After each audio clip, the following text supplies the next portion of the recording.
Hello friends, मेरा नाम भरत कुमार नेमा है। विक्रमशिला एकेडमी के इस यूट्यूब प्लेटफॉर्म पर एक बार पुनः आपका स्वागत है। एमपीपीएससी 2025 की प्रारंभिक परीक्षा की तैयारी के लिए विक्रमशिला एकेडमी लेकर आया है प्रीवियस ईयर क्वेश्चंस की एक सीरीज, और इसी सीरीज का यह सेकंड लेक्चर है जिसमें हम एमपीपीएससी 2021 के पूर्व में पूछे गए प्रश्नों को हल करेंगे। लास्ट लेक्चर में हमने लगभग 53 प्रश्नों को हल किया था और यहाँ से हम 54 प्रश्न से स्टार्ट कर रहे हैं। और एमपीपीएससी 2022, 23, 24 है ना, ये क्रम इसी प्रकार से जारी रहेगा जिसमें हम पुराने प्रश्नों को नए तरीके से कौन कौन से ऐसे प्रश्न बन सकते हैं जो आगे एग्जाम में पूछे जा सकते हैं, उन्हें हम हल करेंगे। तो आइए हम स्टार्ट करते हैं। 54वां जो क्वेश्चन है वो है, महात्मा गांधी ने दांडी यात्रा किस आश्रम से प्रारंभ की थी? तो ऑप्शन है साबरमती, पवनार, सेवाग्राम, है ना, रामानंदिया। तो इस प्रश्न का सही आंसर क्या हो जाएगा? आंसर ए हो जाएगा, साबरमती आश्रम। तो यदि हम बात करें दांडी यात्रा की तो ध्यान रखिएगा, सविनय अवज्ञा आंदोलन, सविनय अवज्ञा आंदोलन चलाया गया था। कब चलाया गया था? 1930 में।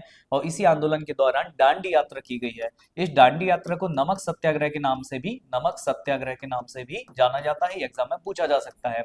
और यदि हम इसकी बात करें तो ध्यान रखिएगा, 12 मार्च से है ना, गांधी जी ने साबरमती से एक यात्रा निकाली है जो 6 अप्रैल को दांडी पहुंची है। और गांधी जी ने सांकेतिक तौर पर नमक बनाकर नमक कानून को तोड़ा है। ध्यान रखिएगा, ये जो यात्रा है ये 24 दिन की यात्रा थी, है ना। और शुरुआत में गांधी जी के साथ 79 स्वयंसेवक यहाँ से शामिल हुए थे। और गांव-गांव से ये यात्रा निकलती गई और लोगों की भीड़ यहाँ पर बढ़ती गई है। अच्छा, यहाँ से एक प्रश्न पूछा जाता है, ध्यान रखिएगा। जो ये दांडी मार्च है, दांडी यात्रा है, इसमें जो एक 7 सदस्यीय कमेटी बनाई गई थी, इस कमेटी में एक महिला थी, है ना। तो इस कमेटी की एकमात्र महिला मेंबर कौन थी? तो ध्यान रखिएगा, कमला देवी थी। और कमला देवी के कहने पर ही गांधी जी ने इस सत्याग्रह में महिलाओं को पार्टिसिपेट करने की अनुमति दी थी। तो ध्यान रखिएगा, कमला देवी चट्टोपाध्याय नमक सत्याग्रह को शुरू करने वाली, है ना, कमेटी की एकमात्र महिला मेंबर थी। पवनार से भी प्रश्न पूछा जा सकता है ऑप्शन। तो यहाँ पे ध्यान रखिएगा, पवनार का जो आश्रम है वो महाराष्ट्र में है। और विनोबा भावे के द्वारा, है ना, ये आश्रम बनवाया गया था। विनोबा भावे को पवनार का गांधी भी कहा जाता है। ये भी आपके लिए अति महत्वपूर्ण प्रश्न है। चलिए आगे बात करते हैं। अगला प्रश्न है, डलहौजी की व्यवगत सिद्धांत के अंतर्गत विलय किया गया प्रथम राज्य कौन सा था? ऑप्शन है जैतपुर, संबलपुर, झांसी, सतारा। तो ध्यान रखिएगा, इस प्रश्न का सही आंसर क्या हो जाएगा? आंसर हो जाएगा डी, सतारा को पहली बार व्यवगत सिद्धांत के अंतर्गत शामिल किया गया था। कब किया गया था? ध्यान रखिएगा, 1848 में शामिल किया गया था। अगर हम जैतपुर की बात करें तो इसे 1849 में, संबलपुर को 1849 में, झांसी को 1853 में, है ना, विलय किया गया था। अब यदि हम बात करते हैं तो लॉर्ड डलहौजी की, तो लॉर्ड डलहौजी ने व्यवगत सिद्धांत चलाया है। इसको हड़प नीति या गोद निषेध प्रथा या डॉक्ट्रिन ऑफ लैप्स के नाम से भी जाना जाता है। याद रखिएगा, एक प्रश्न और आता है, झांसी को विलय जो हुआ था 1853 में हुआ था। इस समय झांसी के राजा कौन थे? गंगाधर राव थे, गंगाधर राव। और ध्यान रखिएगा, इनका विवाह हुआ था मणिकर्णिका के साथ, और मणिकर्णिका को फिर लक्ष्मीबाई की उपाधि दी गई थी। तो इनका विवाह हम कह सकते हैं लक्ष्मीबाई के साथ हुआ। और फिर ध्यान रखिएगा, इनके कोई पुत्र नहीं था तो उन्होंने, है ना, एक दत्तक पुत्र ग्रहण किया था, है ना। तो ध्यान रखिएगा, उस पुत्र का नाम क्या था? आनंद राव था, आनंद राव। और इसी आनंद राव को फिर उपाधि दी गई थी, है ना, दामोदर राव की, दामोदर राव की उपाधि से नवाजा गया था, है ना। पर अंग्रेजों ने दामोदर राव को, है ना, उत्तराधिकारी स्वीकार नहीं किया और फिर यहाँ पे क्या कर दिया है? झांसी का विलय कर दिया। चलिए अगले प्रश्न की तरफ हम बात करते हैं। अगला प्रश्न है, ध्यान रखिएगा, राज्य मानवाधिकार आयोग के अध्यक्ष और सदस्यों की नियुक्ति के नामों की सिफारिश करने वाली समिति में कौन शामिल है ना। तो ध्यान रखिएगा, ऑप्शन क्या है? ऑप्शन है विधानसभा अध्यक्ष, राज्यपाल, नेता प्रतिपक्ष, उच्च न्यायालय के मुख्य न्यायाधीश। तो ध्यान रखिएगा, इस प्रश्न का सही आंसर क्या हो जाएगा? देखिए, विधानसभा जो राज्य मानवाधिकार आयोग होता है एक गैर संवैधानिक निकाय होता है, पहली बात। दूसरी बात, इसके आयोग के अध्यक्ष और सदस्यों के लिए कमेटी बनती है। उस कमेटी में ध्यान रखिएगा, विधानसभा के अध्यक्ष भी शामिल होते हैं, राज्यपाल शामिल नहीं होता है, नेता प्रतिपक्ष शामिल होते हैं विधानसभा के, और उच्च न्यायालय के मुख्य न्यायाधीश शामिल नहीं होते हैं। तो इस क्वेश्चन के पीएससी ने 2 आंसर दिए थे, बिल्कुल ए और सी दोनों आंसर हो जाएंगे।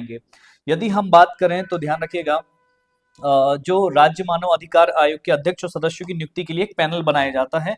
उस पैनल में 6 लोग शामिल होते हैं। तो इस पैनल में एक समिति बनाई जाती है, तो समिति में टोटल 6 लोग शामिल होते हैं। कौन कौन है? एक तो मुख्यमंत्री होते हैं, समिति के चेयरमैन होते हैं, ध्यान रखिएगा। गृह मंत्री होते हैं, गृह मंत्री, है ना। तीसरा होते हैं विधानसभा के अध्यक्ष होते हैं, विधानसभा के अध्यक्ष इसमें शामिल होते हैं। विधानसभा में जो विपक्ष के नेता होते हैं वो भी इसमें शामिल होते हैं।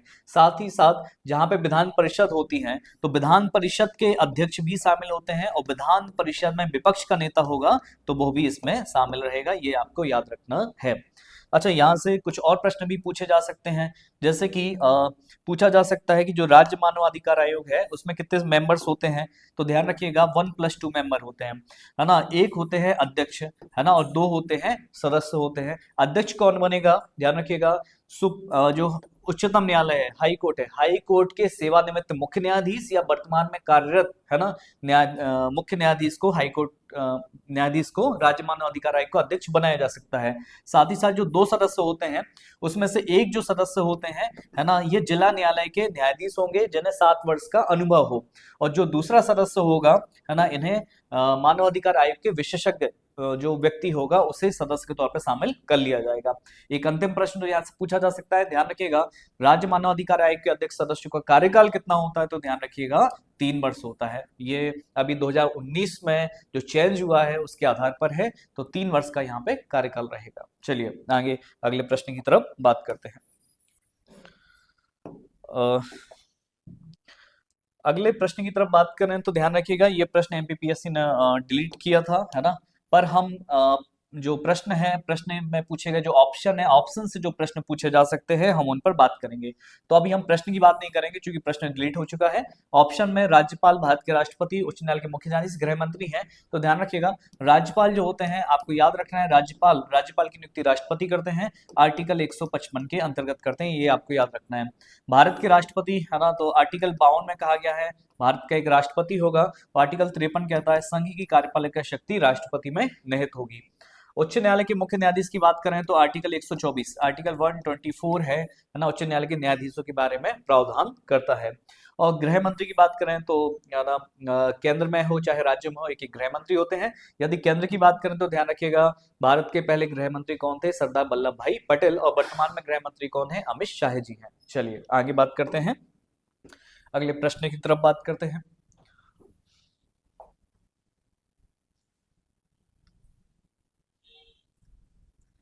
चलिए अगला प्रश्न है, अगले प्रश्न की तरफ बढ़ते हैं। तो अगला प्रश्न है, निम्नलिखित कथनों पर विचार कीजिए।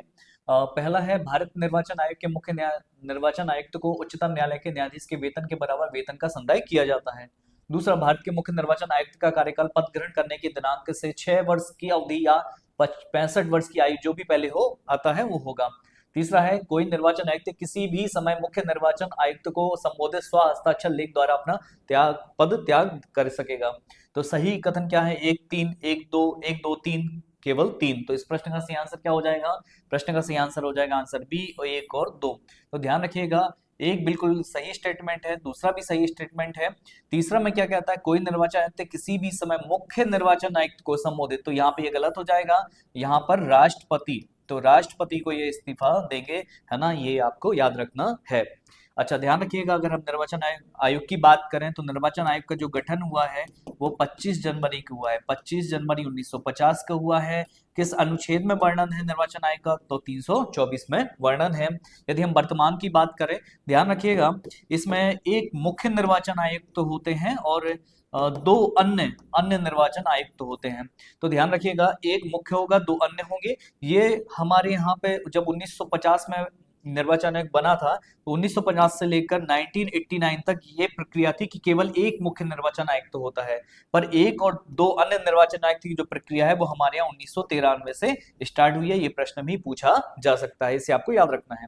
अगर हम बात करें तो वर्तमान में जो मुख्य निर्वाचन आयुक्त हैं, ध्यान रखिएगा, उनका नाम है राजीव कुमार। ठीक है, चलिए अगर हम यहाँ से एक प्रश्न और याद रखिएगा, मध्य प्रदेश निर्वाचन आयोग, मध्य प्रदेश निर्वाचन आयोग का गठन कब हुआ है यदि पूछा जाता है तो 1994 में हुआ है ना। और याद रखिएगा, है ना, ये राज्यों से संबंधित चुनाव करता है, तो पंचायती राज के जो चुनाव कराएंगे वो मध्य प्रदेश निर्वाचन आयोग कराएगा। और यदि हम बात करें राष्ट्रपति, उपराष्ट्रपति के, राज्यसभा, लोकसभा, है ना, के चुनाव कराने की प्रक्रिया है तो फिर, है ना, केंद्र का निर्वाचन आयोग कराएगा, इसे आपको याद रखना है। चलिए अगले प्रश्न की तरफ हम बढ़ते हैं। अगला प्रश्न है, अगला प्रश्न है ना। अ, एक मिनट। मध्य प्रदेश लोक सेवा आयोग में अधिकतम कितने सदस्य होंगे, है ना। ऑप्शन है आपके 4, 5, 6 और 7। इस प्रश्न का सही आंसर क्या हो जाएगा? आंसर हो जाएगा बी। मध्य प्रदेश लोक सेवा आयोग में अधिकतम 5 सदस्य हो सकते हैं, ध्यान रखिएगा, है ना। मध्य प्रदेश लोक सेवा आयोग के गठन की बात करें तो ध्यान रखिएगा 1 नवंबर 1956 को मध्य प्रदेश लोक सेवा आयोग का गठन हुआ था। 1 नवंबर 1956 को हुआ था। यदि हम इसकी बात करें तो ध्यान रखिएगा, है ना, ये एक संवैधानिक निकाय है और इसका वर्णन किसमें है? आर्टिकल 315 में है। तो चाहे यूपीएससी की बात करें चाहे एमपीपीएससी की बात करें, दोनों का वर्णन किसमें होता है? आर्टिकल 315 के अंतर्गत होता है। एक चीज और आप याद रखिएगा, नियुक्ति कौन करेगा? लोक सेवा आयोग के अध्यक्ष और सदस्यों की नियुक्ति नियुक्ति करेंगे कौन? राज्यपाल करेंगे, राज्यपाल करेंगे। पर ध्यान रखिएगा, हटाएगा कौन? सबसे महत्वपूर्ण प्रश्न है, हटाएगा कौन? हटाएगा राष्ट्रपति। और राष्ट्रपति किसकी सलाह पर हटाएगा? तो यह राष्ट्रपति सुप्रीम कोर्ट के न्यायाधीशों की अध्यक्षता में कमेटी का गठन करेगा। यह कमेटी जांच करेगी और जांच के बाद यदि वो रिकमेंड करती है राष्ट्रपति को कोई सदस्य को या अध्यक्ष को हटाया जाना चाहिए, तो फिर राष्ट्रपति उन्हें हटा देगा। इसे आपको याद रखना है। एक प्रश्न और, मध्य प्रदेश लोक सेवा आयोग के वर्तमान में अध्यक्ष कौन है? तो ध्यान रखिएगा, है ना, राजेश लाल मेहरा जी एमपीपीएससी के वर्तमान में अध्यक्ष हैं। चलिए आगे बात करते हैं, अगले प्रश्न की तरफ बढ़ते हैं। तो अगले प्रश्न की तरफ बढ़ते हैं। अगला प्रश्न है, नियंत्रक एवं महालेखा परीक्षक की छुट्टी मंजूर करने या नामंजूर करने की शक्ति निहित होगी। ऑप्शन है वित्त मंत्री, राष्ट्रपति में, प्रधानमंत्री में, भारत के मुख्य न्यायाधीश में। इस प्रश्न का सही आंसर क्या हो जाएगा? आंसर बी हो जाएगा। यह अधिकार किसको होता है? राष्ट्रपति को होता है। यदि हम नियंत्रक एवं महालेखा परीक्षक, जिसको कैग कहा जाता है, इसके बारे में बात करें तो ध्यान रखिएगा, आर्टिकल 148 से लेकर 151 तक, आर्टिकल 148 से लेकर 151 तक इसके बारे में प्रावधान है। तो आर्टिकल 148 क्या कहता है ना, सीएजी की नियुक्ति के बारे में बताता है, सेवा शर्तों के बारे में बताता है, ये आपको याद रखना है। आर्टिकल 149 किसमें क्या बात करता है कि सीएजी की शक्तियां क्या होंगी और उसके उत्तरदायित्व या कर्तव्य क्या होंगे, इसके बारे में बताता है। तीसरी बात, 150 क्या कहता है ना, ये बताता है कि सीएजी आंकड़ों का वितरण कैसे, आंकड़ों का संकलन किस प्रकार से करेगा, इसके बारे में प्रावधान है। और 151 के अंतर्गत सीएजी की रिपोर्ट के बारे में प्रावधान है। यदि वो केंद्र से संबंधित रिपोर्ट होगी तो राष्ट्रपति को देगा, राज्य से संबंधित रिपोर्ट होगी तो उसे राज्यपाल को सौंपेगा। साथ ही साथ आपको याद रखना है, सीएजी की नियुक्ति कौन करेगा? राष्ट्रपति करेगा, आपको पता ही है। दूसरी बात है, सीएजी की नियुक्ति कितने वर्ष के लिए होगी? 6 वर्ष या 65 वर्ष, जो भी पहले हो उसके लिए होगी। हटाया कैसे जाएगा? सबसे महत्वपूर्ण है, तो सीएजी को वैसे ही हटाया जाएगा जैसे उच्चतम न्यायालय के न्यायाधीशों को हटाने की प्रक्रिया है, मतलब संसद के माध्यम से सीएजी को हटाया जाएगा और बाद में उस पर राष्ट्रपति साइन कर देगा, तो सीएजी को हटना पड़ेगा। एक प्रश्न और याद रखिएगा, वर्तमान में जो सीएजी के प्रमुख हैं, है ना, वो उनका नाम क्या है? गिरीश चंद्र मुर्मू। तो गिरीश चंद्र मुर्मू, इसको आपको याद रखना है। चलिए आइए अगले प्रश्न की तरफ बढ़ते हैं।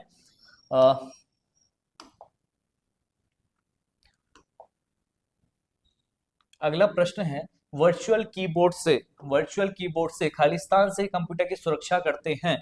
ऑप्शन है पासवर्ड चोरी, ट्रोजन प्रोग्राम, स्पाईवेयर, उपरोक्त सभी। तो इस प्रश्न का सही आंसर क्या हो जाएगा? आंसर डी हो जाएगा। पासवर्ड चोरी, ट्रोजन प्रोग्राम, स्पाईवेयर, इन तीनों से कंप्यूटर की सुरक्षा की जाती है। अब यदि हम बात करें तो ध्यान रखिएगा, ट्रोजन प्रोग्राम और स्पाईवेयर, है ना, ये आपके लिए महत्वपूर्ण है। ध्यान रखिएगा, ये दोनों ही मेलवेयर के प्रकार होते हैं। मेलवेयर, अब मेलवेयर क्या होता है? तो ध्यान रखिएगा, मेलवेयर एक ऐसा दोषपूर्ण कंप्यूटर प्रोग्राम होता है जो कंप्यूटर में डाउनलोड किया जाए तो इससे कंप्यूटर की जो हमारी गोपनीय सूचना है वो प्रभावित हो सकती है। तो ध्यान रखिए, ट्रोजन प्रोग्राम एक तरीके का मेलवेयर है जो वैध तरीके से कंप्यूटर में इंस्टॉल होता है और बाद में कंप्यूटर को प्रभावित करता है, गोपनीय सूचनाओं को उजागर करता है। स्पाईवेयर भी एक तरीके का मेलवेयर होता है, यदि जो कंप्यूटर में डाउनलोड हो जाए तो कंप्यूटर की आपकी गोपनीय सूचनाएं प्रभावित हो सकती हैं। चलिए आगे बढ़ते हैं। अगला प्रश्न है, एक ईमेल जो एक स्रोत से उत्पन्न दिखता है लेकिन वास्तव में दूसरे से भेजा गया है।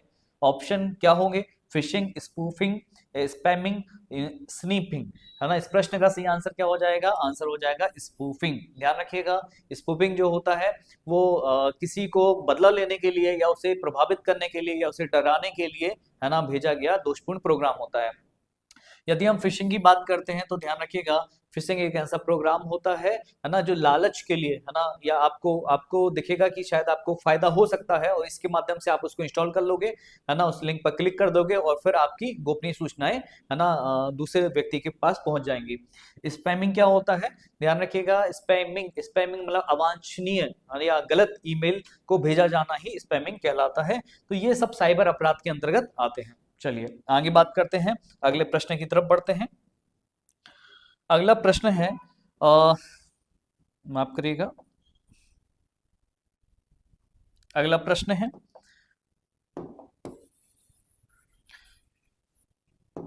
खालिस्तान एक सामान्य नेटवर्क टोपोलॉजी नहीं है ना। ऑप्शन है बस, स्टार, रिंग, ग्रिड। तो इस प्रश्न का सही आंसर क्या हो जाएगा, आंसर हो जाएगा डी, ग्रिड एक सामान्य नेटवर्क टोपोलॉजी नहीं होती है। तो नेटवर्क टोपोलॉजी कौन कौन सी होती हैं, बस है, स्टार है, रिंग, ये नेटवर्क टोपोलॉजी कहलाती है। टोपोलॉजी का मतलब क्या होता है, देखिए नेटवर्क एक नेटवर्क में कई सारे नोड्स होते हैं, उन नोडों को एक विशेष तरीके से अरेंज किया जाता है और उन्हीं के माध्यम से कम्युनिकेशन किया जाता है। तो एक विशेष तरीके से नोड्स को व्यवस्थित करके कम्युनिकेशन को फैलाने ही क्या कहलाता है, टोपोलॉजी कहलाती है। बस की बात करें तो ध्यान रखिएगा, एक सामान्य तार के माध्यम से विभिन्न कंप्यूटरों को जोड़ दिया जाता है ना। स्टार की रिंग की बात करें तो एक सर्कल इस प्रकार से डिजाइन कर दिया जाता है, कंप्यूटरों को आपस में फिर तार के माध्यम से जोड़ दिया जाता है। ध्यान रखिएगा, पर इसमें होस्ट कंप्यूटर कुछ भी नहीं होता है। और स्टार की बात करें तो स्टार में एक बीच में होस्ट कंप्यूटर होता है और फिर इससे जुड़े बाकी के कंप्यूटर होते हैं, इस प्रकार से आप देख सकते हो। तो ये बीच का होस्ट कंप्यूटर है और इसी होस्ट कंप्यूटर से लोकल कंप्यूटर को जोड़ दिया जाता है और यहाँ पे जो भी कम्युनिकेशन होगा उसको कंट्रोल करने की जिम्मेदारी किसकी होगी, होस्ट कंप्यूटर की जिम्मेदारी हो जाएगी। इससे आपको याद रखना है ये 3 प्रकार के होते हैं टोपोलॉजी, कुछ अन्य टोपोलॉजी भी होती है जैसे हम आगे देखेंगे। आगे बात करते हैं,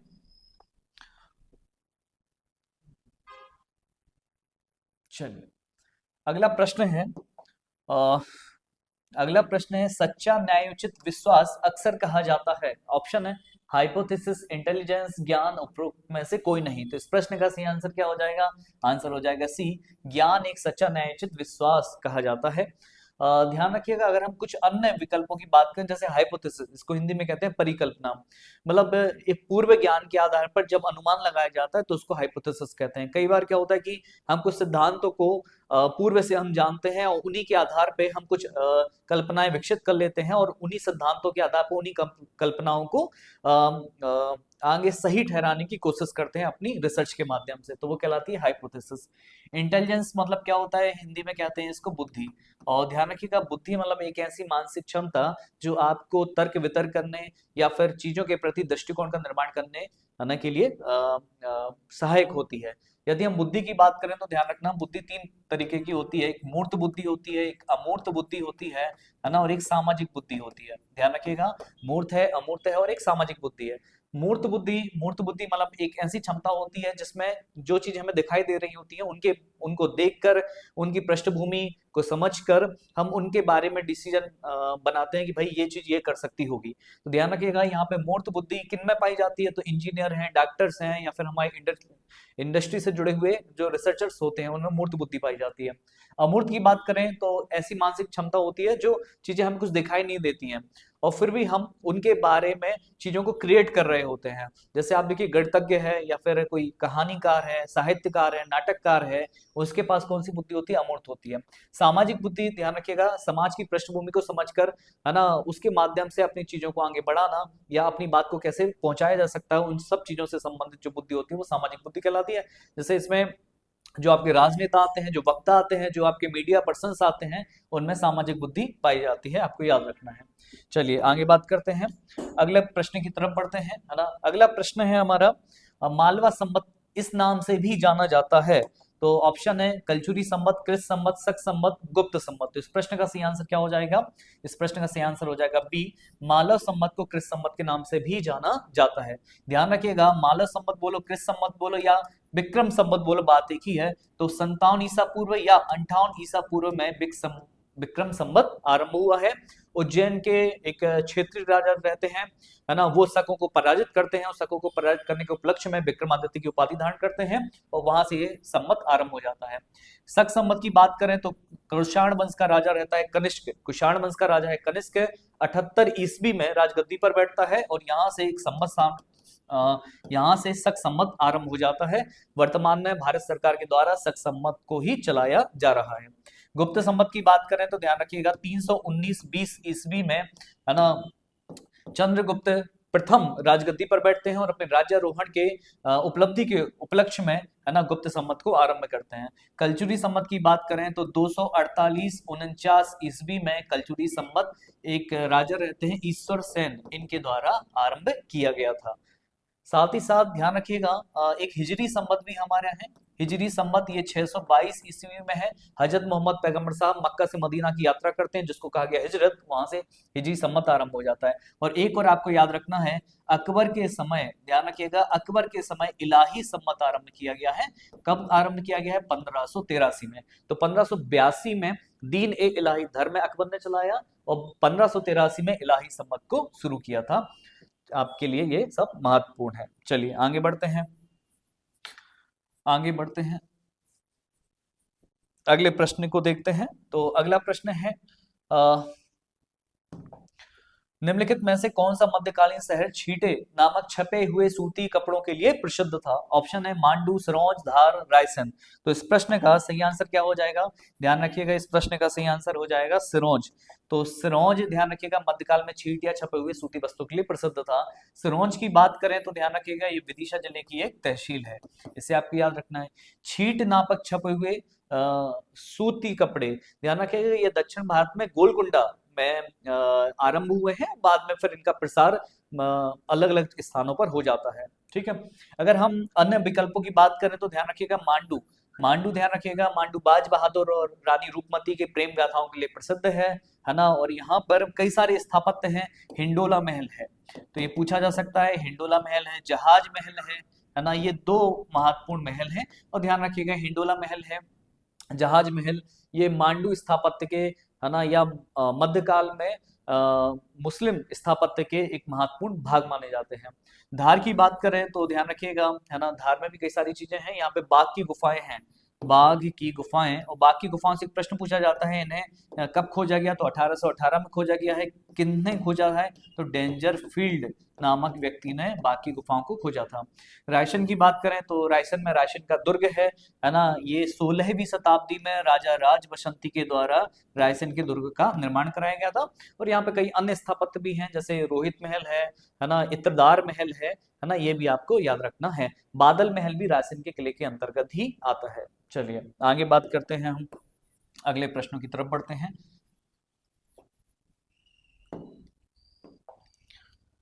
अगला प्रश्न कहता है,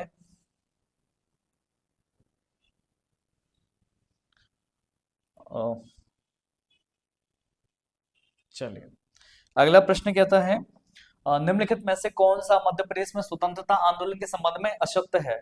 ऑप्शन है, खाजा एवं भीमा नायक भील नेता थे जिन्होंने ब्रिटिश सरकार के विरुद्ध संघर्ष किया। दूसरा, स्वतंत्रता सेनानी शंकर शाह गड़ा मंडला राज्य के थे।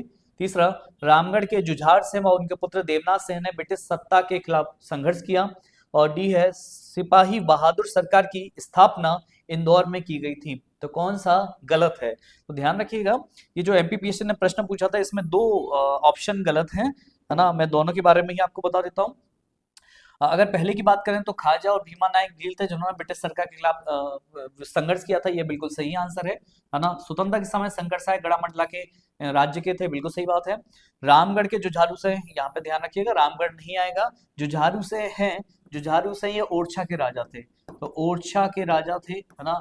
और ये ओरछा के राजा जो जुझारू से है वो शाहजहां के समकालीन माने जाते हैं, शाहजहां, और इन्होंने शाहजहां के खिलाफ विद्रोह किया था, बाद में फिर शाहजहां ने इन्हें क्षमा कर दिया था, इसे आपको याद रखना है। अब इन्हीं एक और प्रश्न पूछा जाता है जो जुझारू से हैं, है ना, इन्हीं के एक भाई थे, है ना, जिनका नाम था हरदौल। ठीक है, तो ध्यान रखिएगा, और बाद में हरदौल को इन्होंने विष दे दिया था, तो हरदौल की मृत्यु हो जाती है ना। और हरदौल जी बुंदेलखंड में गांव गांव में लोकप्रिय माने जाते हैं, हरदौल की मनौती मांगी जाती है, तो इसको आपको याद रखना है। डी जो ऑप्शन है, सिपाही बहादुर सरकार की स्थापना इंदौर में की गई थी। एक्चुअली क्या है ना, एक इंदौर में एक माफ करिएगा, इंदौर तो ये गलत हो जाएगा, यहाँ पे आंसर आएगा सीहोर। तो सीहोर में एक समानांतर सरकार बनाई गई थी, है ना, बहादुर सरकार के द्वारा। तो ये भी सी भी गलत हो जाएगा और डी भी गलत हो जाएगा, आपको याद रखना है। अगर हम खाजा नायक भीमा नायक की बात करें तो ध्यान रखिएगा, खाजा नायक और भीमा नायक इन दोनों का ही संबंध बड़वानी जिले से रहा है, और दोनों का जो कार्य क्षेत्र है ना, वो क्या है, निमाड़ की भूमि है। निमाड़ में इन्होंने, है ना, स्वतंत्रता के लिए अंग्रेजों से संघर्ष किया है। अच्छा, एक प्रश्न पूछा जाता है, भीमा नायक, ध्यान रखिएगा, इन्हें निमाड़ का रॉबिन हुड कहा जाता है ना, रॉबिन हुड कहा जाता है। और भीमा नायक के सहयोगी ही कौन है, खाज्य नायक है, इसे आपको याद रखना है। बाद में अंग्रेज भीमा नायक को पकड़ लेते हैं और अंडमान जेल में आजीवन कारावास के लिए भेज देते हैं। ठीक है, और 1860 में खाज्य नायक की मृत्यु हो जाती है। साथ ही साथ यहाँ से एक और प्रश्न पूछा जाता है, जैसा हमने कहा कि भीमा नायक को निमाड़ का रॉबिन हुड कहा जाता है, ऐसे ही भारत का रॉबिन हुड किसे कहा जाता है, तो तांतिया भील या टांटिया भील को। ध्यान रखिएगा, टंटिया भील, है ना, जिनको तातिया भी कहा जा गया है, तो टंटिया भील को भारत का रॉबिन हुड कहा जाता है। न्यूयॉर्क टाइम्स नामक अखबार ने इन्हें भारत का रॉबिन हुड कहा था। चलिए आगे बात करते हैं, अगले प्रश्न की तरफ बढ़ते हैं।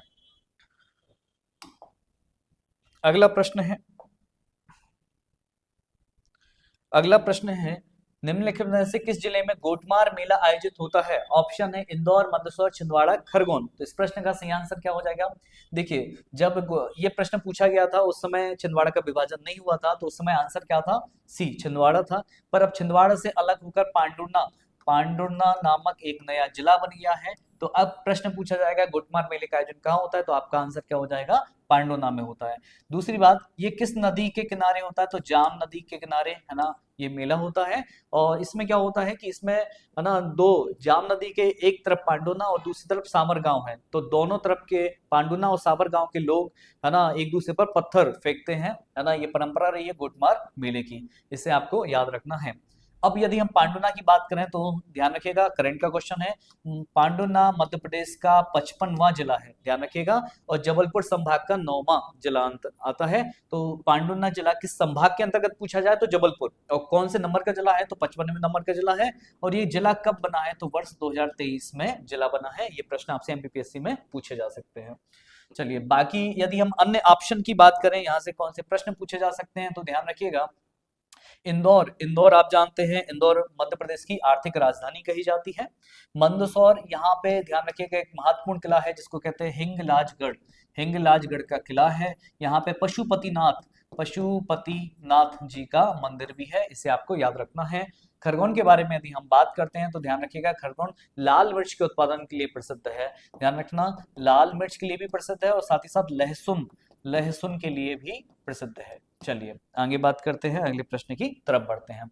अगला प्रश्न है, निम्नलिखित में से कौन सा सही सुमेलित नहीं है ना, तो ये रचनाओं से संबंधित प्रश्न है। हरिशंकर परसाई, हंसते हैं रोते हैं, रानी नागफनी की कहानी, भवानी प्रसाद मित्र, गीत फरोश, सतपुड़ा के घने जंगल, हिमतरंगिनी, गजानन माना मुक्ति बोध, चांद का मुंह टेढ़ा है, काट का सपना, और केसरदास रसिक प्रिय कवि प्रिय। तो क्या सम्मिलित नहीं है, तो इस प्रश्न का सही आंसर क्या हो जाएगा, आंसर हो जाएगा बी। ध्यान रखिएगा, भवानी प्रसाद मित्र, गीत फरोश, सतपुड़ा के घने जंगल है, हिम तरंगनी यहाँ पे गलत दे दिया गया है, ये माखनलाल जी की रचना है। तो यदि हम माखनलाल जी की रचना की बात करें, माखनलाल जी की बात करें, तो ध्यान रखिएगा, हिम तरंगनी तो लिखा ही है, हिम क्रीटनी, युग चरण, माता माता, समर्पण ले गूंजे धरा, ये महत्वपूर्ण की रचनाएं हैं। साथ साथ कृष्णार्जुन युद्ध भी, है ना, माखनलाल जी ने लिखा है। इन्होंने कर्मवीर नामक समाचार पत्र का संपादन भी किया है, इसे आपको याद रखना है। यदि हम अन्य विकल्पों की बात करते हैं तो ध्यान रखिएगा, जैसे हरिशंकर परसाई, है ना, तो रानी नागफनी की कहानी, तट की खोज, शिकायत मुझे भी है ना, सदाचार का ताबीज, ये सब हरिशंकर परसाई जी की रचनाएं हैं। यदि हम गजानन मानव मुक्ति की बोध की बात करें, चांद का मुंह टेढ़ा है, भूरी भूरी काकतूल, एक सप्ताह की डायरी, है ना, काट का सपना, बुनी हुई रस्सी, ये इनकी महत्वपूर्ण रचना है। केशवदास जी की बात करें तो रसिक प्रिय कवि प्रिय तो है, साथ ही साथ सबसे महत्वपूर्ण जो रचना मानी जाती है, एग्जाम में पूछी जा सकती है, रामचंद्रिका। ध्यान रखिएगा, रामचंद्रिका, रसिक प्रिया, कवि प्रिया, विज्ञान गीता, रतन दामनी, जहांगीर जस चंद्रिका, नख सिख वर्णन, ये सभी केशवदास की रचनाएं हैं। एक प्रश्न पूछा जाता है केशवदास जी से, ध्यान रखिएगा, इन्हें कठिन काव्य का प्रेत कहा जाता है, और साथ ही साथ एक और उपाधि दी जाती है, हृदयहीन कवि, क्योंकि इन्होंने कठिन कठिन शब्दों का प्रयोग किया है, इसलिए। चलिए अगले प्रश्न की तरफ बढ़ते हैं। अगला प्रश्न है ना, अगला प्रश्न है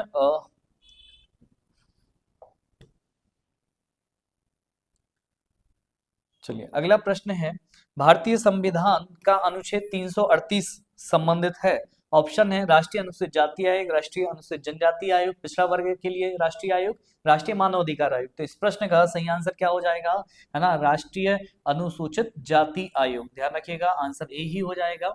आर्टिकल 338 राष्ट्रीय अनुसूचित जाति आयोग एससी आयोग से संबंधित है।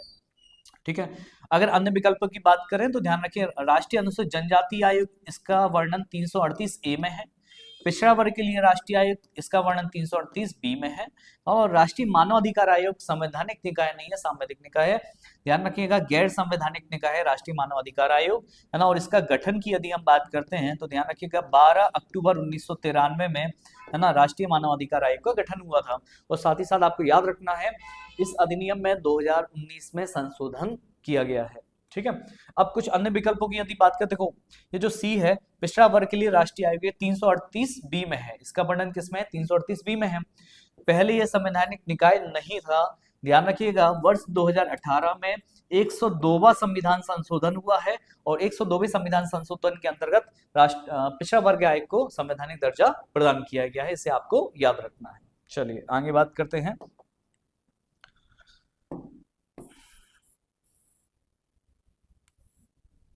अगला प्रश्न है, सूचना का अधिकार अधिनियम की धारा 20 के अंतर्गत निम्नलिखित में से कौन जुर्माना लगा सकता है। ऑप्शन है केवल केंद्रीय सूचना आयोग, केवल राज्य सूचना आयोग, केंद्रीय सूचना आयोग या राज्य सूचना आयोग, उच्च न्यायालय या केंद्रीय सूचना आयोग या राज्य सूचना आयोग। तो इस प्रश्न का सही आंसर क्या हो जाएगा, आंसर सी हो जाएगा, केंद्रीय सूचना आयोग या राज्य सूचना आयोग, है ना, जुर्माना लगा सकता है। तो ध्यान रखिएगा, हमारे यहाँ सूचना का अधिकार जिसको हम कहते हैं आरटीआई एक्ट, तो सूचना का अधिकार अधिनियम 2005 है। ध्यान रखिएगा, ये 12 अक्टूबर 2005 को लागू हुआ है, ये डेट पूछी जाती है। तो 12 अक्टूबर 2005 को सूचना का अधिकार अधिनियम लागू हुआ, और इसके अंतर्गत जुर्माना लगाने का अधिकार केंद्रीय सूचना राज्य सूचना आयोग दोनों को है। ध्यान रखिएगा, प्रतिदिन के हिसाब से 250 रुपए के हिसाब से जुर्माना लगाया जा सकता है ना, 25,000 रुपए तक का जुर्माना लगाने का अधिकार इन्हें दिया गया है। चलिए अगले प्रश्न की तरफ बढ़ते हैं, है ना। अगला प्रश्न है, भारत के नियंत्रक एवं महालेखा परीक्षक संघ के लेखाओं संबंधी अपना प्रतिवेदन प्रस्तुत करता है, किसे करता है। ऑप्शन है भारत के मुख्य न्यायाधीश को, प्रधानमंत्री को, उपराष्ट्रपति को, उपरोक्त में से कोई नहीं। तो इस प्रश्न का सही आंसर क्या हो जाएगा, है ना, ध्यान रखिएगा, है ना, आंसर हो जाएगा डी। ध्यान रखिएगा, सीएजी जो अपना प्रतिवेदन देता है ना, वो प्रतिवेदन किसको देता है, राष्ट्रपति को देता है, राष्ट्रपति, है ना। और मैंने बताया था किस आर्टिकल के अंतर्गत, है ना, आर्टिकल 151 के अंतर्गत देता है। ठीक है, यदि केंद्र से संबंधित है तो राष्ट्रपति को प्रतिवेदन जाएगा, राज्य से संबंधित है तो प्रतिवेदन किसको जाएगा, राज्यपाल को जाएगा, है ना, ये आपको याद रखना है। अच्छा, केक के बारे में वैसे तो हम बात कर चुके हैं, बाकी कुछ अन्य प्रश्न भी जो इससे पूछे जा सकते हैं। ध्यान रखिएगा, एक पब्लिक अकाउंट कमेटी होती है, लोक लेखा समिति होती है। ध्यान रखिएगा, लोक लेखा समिति होती है। लोक लेखा समिति को सीएजी मतलब जो लोक लेखा समिति है वो सीएजी के प्रतिवेदन पर, है ना, रिसर्च करती है, उसको देखती है, उसको समझती है, उसका अध्ययन करती है। तो सीएजी की रिपोर्ट का अध्ययन कौन करती है, लोक लेखा समिति करती है, इसे आपको याद रखना है। चलिए आगे बात करते हैं। अगला प्रश्न है, राज्य लोक सेवा आयोग के अध्यक्ष व सदस्यों की नियुक्ति की जाती है, किसके द्वारा की जाती है, राज्यपाल द्वारा, मुख्यमंत्री द्वारा, राष्ट्रपति द्वारा, अध्यक्ष संघ लोक सेवा आयोग द्वारा। तो इस प्रश्न का सही आंसर क्या हो जाएगा, ध्यान रखिएगा, अध्यक्ष और सदस्यों की नियुक्ति पूछ रहे हैं, राज्यपाल, है ना, तो इसका आंसर आ जाएगा राज्यपाल के द्वारा राज्य लोक सेवा आयोग के अध्यक्ष सदस्यों की नियुक्ति होती है। अब यदि हम राज्य लोक सेवा आयोग की बात करें तो इसका वर्णन आर्टिकल किसमें है, आर्टिकल 315 के अंतर्गत है। और ध्यान रखिएगा, है ना, ये एक संवैधानिक निकाय है। मध्य प्रदेश एमपीपीएससी की स्थापना कब हुई है, तो 1 नवंबर 1956 को एमपीपीएससी की स्थापना हुई है। मैक्सिमम कितने सदस्य हो सकते हैं, तो मैक्सिमम 5 सदस्य हो सकते हैं, है ना। और इनकी नियुक्ति कौन करेगा, राज्यपाल, हटाएगा कौन, राष्ट्रपति हटाएगा, सुप्रीम कोर्ट के, है ना, सलाह पर राष्ट्रपति हटा देगा। वर्तमान में एमपीपीएससी के सदस्य कौन, वर्तमान में एमपीपीएससी के अध्यक्ष कौन है, राजेश लाल मेहरा है। तो आज के लिए फिर इतना ही। यहाँ से आगे के जो प्रश्न होंगे उनका हम अध्ययन करेंगे अगले लेक्चर में। तो आप सभी का बहुत बहुत धन्यवाद।